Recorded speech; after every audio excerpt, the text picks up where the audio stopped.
وفاقی حکومت نے بجٹ 2024-25-26 میں ٹیکس نیٹ بڑھانے کے لیے نان فائلرز کے لیے شکنجہ سخت کرنے کا فیصلہ کیا ہے تو سرکاری ملازمین کی تنخواہوں میں 10% اضافہ کیا ہے۔ ٹیکس سلیب میں بھی کمی کی گئی ہے، لیکن بینکوں سے کیش نکلوانے پر ٹیکس میں اضافہ اور سولر پینلز پر GST لگا دیا گیا ہے۔ حکومت نے یوٹیوبرز اور فری لانسرز کو بھی ٹیکس نیٹ میں لانے کا فیصلہ کیا ہے۔ ملکی معیشت پر نئے بجٹ کے کیا اثرات ہوں گے؟ بجٹ میں عوام کے لیے کیا بہتر ہے اور کیا کچھ مہنگا ہونے جا رہا ہے؟ اس بارے میں مزید بات کرنے کے لیے ہمارے معزز مہمان ہمیں پینل میں جوائن کر چکے ہیں۔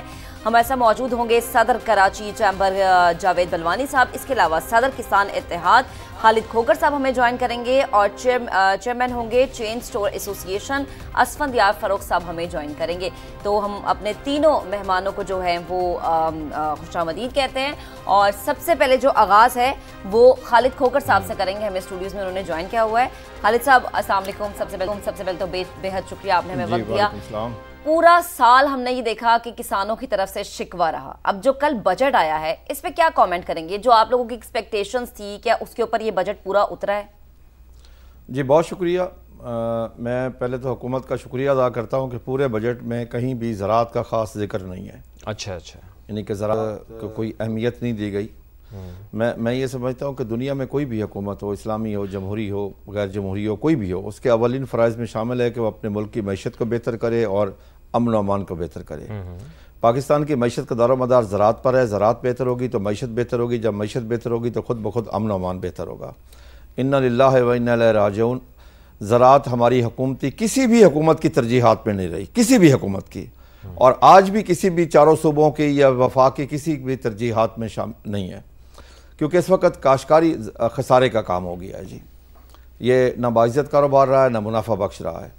ہمیں ایک سال میں صرف گندم میں جو نقصان ہوا ہے وہ 2200 ارب روپے ہوا ہے۔ پچھلے مئی سے لے کے اس مئی 25 تک 2200 ارب روپے کا ہم لاس کر چکے ہیں جی، اور میں اصل ریٹ سے کم ریٹ ملا ہے۔ اسی طرح باقی فصلوں میں سبزیوں والے کاشتکار بھی بالکل مارے گئے، جتنی بھی سبزیاں کاشت کی کسی چیز کا ریٹ نہیں ملا۔ اب مکی آئی ہے، تو جس دن مکی ہارویسٹنگ شروع ہوئی تو ریٹ تھا 3600 روپے، جو ہی ہم نے ہارویسٹنگ شروع کی تو ریٹ 2000 روپے آ گیا۔ کوئی میکینزم نہیں ہے۔ اچھا، حکومت کو چاہیے یہ تھا کہ اگر سپورٹ پرائس نہیں دیتے، کم از کم اس بجٹ میں کوئی نہ کوئی میکینزم دیتے۔ دنیا میں کوئی ایسا ملک، ایک ملک بھی ایسا نہیں ہے جہاں پہ کوئی پرائس کا میکینزم نہ ہو۔ ہم مانگ کیا رہے ہیں حکومت سے؟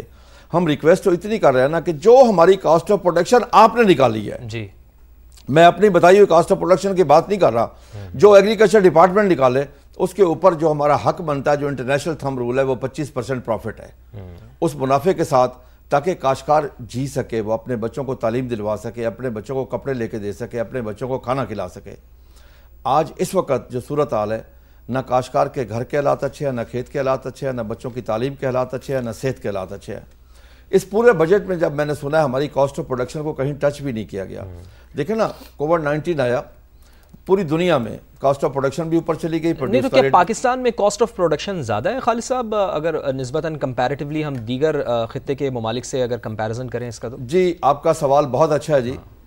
ہمارے پاس کاسٹ آف پروڈکشن میں لیول پلینگ فیلڈ نہیں ہے ریجن کے ساتھ۔ اچھا، اگر آپ انڈین کاشتکار کو دیکھیں تو انڈین روپیز میں 268 روپیز کا، انڈین روپیز میں 268 جو پاکستانی کو 840 روپے بنتے ہیں، یوریا کا ریٹ ہے جی۔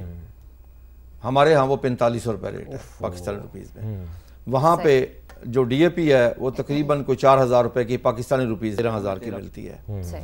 وہاں پہ بجلی فری ہے ڈیلی 8-10 گھنٹے، ہمارے 50 سے 60 روپے یونٹ ہے۔ پھر وہاں پہ مارکیٹنگ میکینزم ہے۔ میکینزم یہ ہے کہ ہم نے ابھی گندم سیل کی ہے، 2024 میں کاشت کی اور 25 میں ہم نے سیل کی، اسے کہتے ہیں 24-25 کی گندم۔ آج سے تقریباً 8 ماہ پہلے انڈین کاشتکار کو اگلے سال کی جو 25-26 میں گندم آنی ہے، 25 میں کاشت ہونی ہے اور 26 میں ہارویسٹ ہونی ہے، اس کا ریٹ ان کو دے دیا گیا۔ اس کو کہتے ہیں فیوچر مارکیٹنگ۔ صحیح۔ اور پوری دنیا میں فیوچر مارکیٹنگ ہے۔ اس وقت میں کاشتکار کے جو اس کے جذبات ہیں، جو اس کے حالات ہیں، یا اس کے جو جذبات کی شدت ہے، آپ ان کے جذبات کی ترجمانی تو کر رہے ہیں۔ میں اب تک نہیں پہنچا سکتا، اس حد تک ہو چکا جو اپنی بچیوں کی شادیاں منسوخ جنہوں نے کر دی ہیں۔ چلیں جی، اللہ خیر کرے۔ لیکن ایک بڑا اہم فیکٹر یہ ہے کہ آپ کہہ رہے ہیں کہ زراعت کا کہیں ذکر نہیں ہوا خالد صاحب، لیکن وزیر خزانہ نے یہ تو کہا ہے نا کہ آپ کو قرضے تو وہ فراہم کر سکتے ہیں، لیکن اس کے اوپر میں آؤں گا اگلے جب ٹرن آپ کی آئے گی۔ میں چاہوں گا کہ اسفندیار فاروق صاحب بھی ہمارے ساتھ موجود ہیں، جاوید بلوانی صاحب بھی ہمارے ساتھ موجود ہیں۔ اسفندیار فاروق صاحب، آپ یہ فرمائیے گا کہ اوور آل آپ کیا سمجھتے ہیں کیسا یہ بجٹ تھا؟ کیا عوام دوست بجٹ ہے یا نہیں ہے؟ ٹیکس تھوڑا سا بڑھایا گیا ہے، گو کہ سیلری طبقے کے اوپر ٹیکس تو کم کیا گیا ہے، لیکن اوور آل آپ کی رائے میں یہ کیسا بجٹ ہے؟ کیا تاثرات ہیں آپ کے؟ جی السلام علیکم. میرے خیال میں تھوڑا سا جو میں آپ وہ یہ ہے کہ حیران کن بات یہ ہے کہ بات کی جا رہی تھی کہ یہ ایک بولڈ اور اسٹریٹجک بجٹ ہوگا، لیکن انفارچونیٹلی ہمیں تو نظر آ رہا ہے کہ یہ بہت ہی مطلب ایک جو ہر سال تقریباً بجٹ کی ایکسرسائز ہوتی ہے اس کے مطابق فائنانس بل جو سامنے آیا ہے. اس کی وجہ کیا یہ ہے کہ آپ دیکھیں کہ آپ کی سیلری سوائے سیلری سیکٹر کو تھوڑا سا جو انہوں نے ریلیف دیا ہے، اس کے علاوہ آپ کے پورے کوئی اسٹریٹجک روڈ میپ نہیں ہے. یعنی ہمیں یہ نہیں پتا کہ اگلے جس طرح سے انہوں نے امپورٹ ٹیرفس کے اوپر انہوں نے فائنانس منسٹر صاحب نے بتایا کہ 5 سال کا پلان ہے کہ جی ہم اس کو کم کرتے جائیں گے اے سی ڈیز کو، آر ڈیز کو وغیرہ کو، لیکن کسی اور شعبے کے لیے کوئی پلان نہیں ہے. تو یہ اسٹریٹجی تو نہیں ہوئی، پھر تو یہ وہی ایکسرسائز ہوئی جو ہر سال ہوتی ہے. تو اس میں بزنس کے اوپر بوجھ میں سمجھتا ہوں خاص طور پہ فارمل سیکٹر جو آلریڈی ٹیکس پیئر ہیں ان کے اوپر بوجھ برقرار ہے. بلکہ جو آپ اقدامات دیکھیں گے اس میں یہ کہ وتھ ہولڈنگ ٹیکسز اور ان چیزوں کی کوئی اس میں چینج سوائے یہ کہ ریٹ بڑھائے گئے ہیں. تو اب ٹیکس کا جو ہم نے ٹیکس کو آؤٹ سورس کر دیا ہے، ہم نے آؤٹ سورس کر دیا ہے کہ جی ایڈ بزنس جو ہے وہ سیلری تنخواہ طبقے کا بھی ہم کاٹیں گے، ہم سپلائر کا بھی کاٹیں گے، سروس پرووائڈر کا بھی کاٹیں گے. اب یہ بھی ہو رہا ہے کہ ای کامرس کے اوپر بھی رجسٹریشن کی جو وہ ہے ریکوائرمنٹ وہ اب یہ سارے ان کے اوپر لگا دیے ہے جو کہ اس بزنس سے ان کا تعلق انڈائریکٹلی ہے. تو میرے خیال میں یہ اوور آل جو ڈائریکشن ہے وہ میرے خیال میں نظر نہیں آ رہی جو کہ ایک بہت ہی ہم کہیں گے اچھی ڈائریکشن ہو اکانومی کے لیے. تو یہ ایک چیز ہے. اس کے ساتھ ساتھ میں یہ ایڈ کروں گا کہ ایکسپورٹ سیکٹر کو ہمیں گڈز ہو یا سروسز ہو اس کے اندر ہمیں we have to give facilitate کہ جو بزنس ڈومیسٹک ہیں اور ایکسپورٹ ہیں وہ اور ایکسپورٹ کی طرف جائیں. جو پچھلے سال ایکسپورٹ کے اوپر انہوں نے جو ٹیکس ایکسٹرا لگائے تھے جو کہ ابھی بھی ہمیں نظر آ رہا ہے کہ اس میں کوئی چینج نہیں ہے، بلکہ ان کو اور ہینڈی کیپ کیا ہوا ہے ڈومیسٹک بزنس سے بھی. ڈومیسٹک بزنس تو سفر کر رہے ہیں لیکن ایکسپورٹر کے لیے تو اور مشکل ہو گئی ہے. تو ڈومیسٹک جو ایکسپورٹ نہیں کر رہا ہے یا کم کر رہا ہے وہ آگے ایکسپورٹ کیوں بڑھائے گا؟ تو میرے خیال میں یہ کچھ چیلنجز ہمیں نظر آ رہے ہیں. اوور آل اگر میں بات کروں پھر ریٹیل سیکٹر اور اس کے حوالے سے اور بھی بات کی جا سکتی ہے. صحیح، ٹھیک ہے. یعنی ہم یہ کہہ سکتے ہیں کہ آپ کا موقف یہ ہے کہ نمبر گیمز چل رہی ہے، نمبرز کو صرف چینج کیا گیا ہے، کوئی اسٹریٹجی نہیں دی گئی. جاوید صاحب آپ کی طرف آتے ہیں. کل بھی ہم یہی بات کر رہے تھے کہ گورنمنٹ نہ تو کوئی پلاننگ دیتی ہے نہ ہی ٹرسٹ فراہم کرتی ہے کہ لوگ اعتماد کریں گورنمنٹ کی پالیسیز پہ. کل آنے والے بجٹ کے بعد بھی آپ کی رائے یہی ہے یا کچھ تبدیلی آئی ہے؟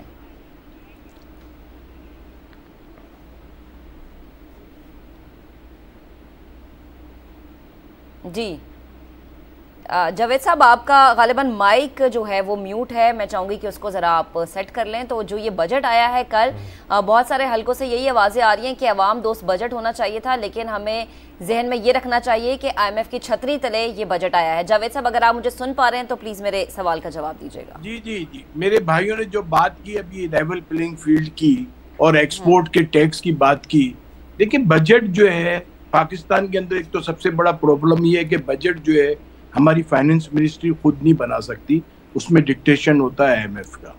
تو آپ کی اپنی تو چلتی نہیں ہے، ان کی ڈکٹیشن پہ جانا پڑتا ہے کیونکہ آپ کو وہ آپ کے لینڈر ہیں، آپ کو بورنگ کرنی ہے ان سے. اب پاکستان میں جب تک انہوں نے اب پچھلے بجٹ کے اندر جو جہاں یہ فیلئر ہوئے ہیں، ٹارگیٹ اچیو نہیں کر سکے، پہلے تو اس کو سامنے رکھنا چاہیے تھا کہ بھئی یہاں ہم کیوں فیل ہوئے، کیا ریزن تھا، کیوں ٹارگیٹ اچیو نہیں کر سکے، کیا ہماری پلاننگ میں غلطی تھی، کیا ہمارا ٹیکس نیٹ بیس بڑھانا تھا وہ بڑھا سکے کہ نہیں بڑھا سکے. اب ایک جگہ ہمارے فائنانس منسٹر یہ کہہ رہے ہیں ہم نے ٹیکس نیٹ بیس بڑھا دیا ہے، پھر اس کے بعد یہ بھی کہہ رہے ہیں کہ ہمارا ٹارگیٹ بھی اچیو نہیں ہوا. تو یہ بڑا ایک سوال ایسا ہے کہ جو سمجھ میں نہیں آتا. ایک جگہ ہم گلوبل وارمنگ کی بات کرتے ہیں، دوسری جگہ ہم سولر پینل کے اوپر سیل ٹیکس لگاتے ہیں. یہ بھی ایک بڑا سوالیہ نشان ہے کہ آپ ایک جگہ انوائرمنٹ کی بات کر رہے ہو اور ایک جگہ گرین انرجی کے اوپر آپ سیل ٹیکس لگا رہے ہو. تو یہ بھی ایک بڑا سوالیہ نشان ہے.